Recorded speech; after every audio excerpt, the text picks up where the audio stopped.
Nelson earlier today. We've been driving for a couple hours. We're on our way to Liard Hot Springs for a nice dip, and we're back in the mountains. So if you take the national park route, you'll end up in Hinton. From Hinton until Fort Nelson, it's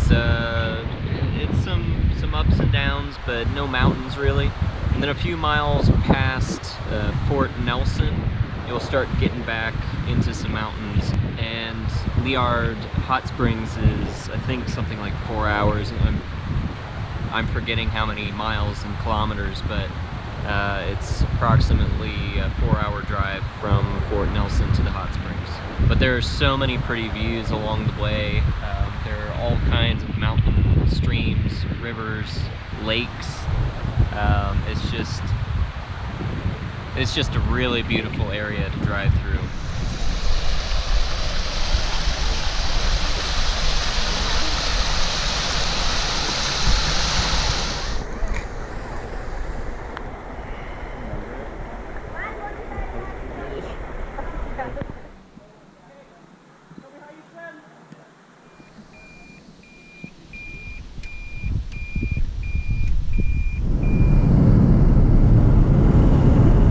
Here is about 100 kilometers per hour, or maximum 100 kilometers, and that's only about 62 miles per hour. But when you're driving out here, don't worry about getting anywhere too fast. We've passed, I don't know, a couple dozen bison, a couple black bears, a moose, and a bobcat. You don't want to hit any of those speeding. So 60 miles per hour is pretty good speed to give you enough time to react to anything coming up to the road or getting ready to cross. So just take it easy, keep your eyes peeled. So we're in the Yukon now, and this is one of the first things you see.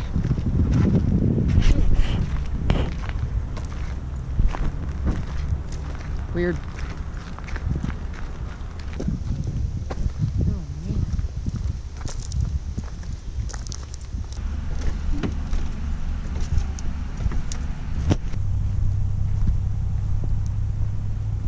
Alright, so we just made it to Morley Lake Recreation Area, and there are a couple people here, but it's pretty quiet, and it doesn't cost anything. So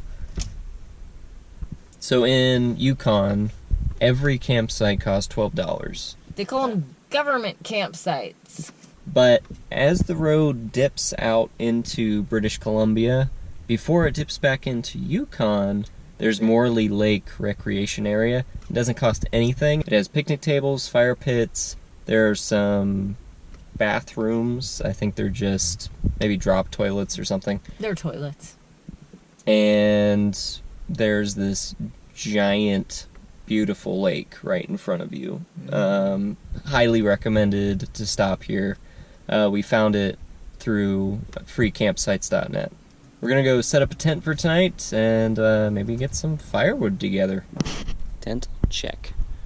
Next we're going to go walk this little trail over here, and just gonna look for some downed wood.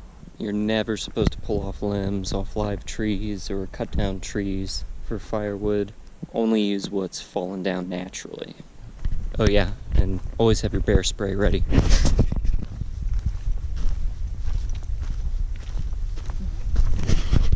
Well, Richard is gathering wood, which is hard to do with one hand.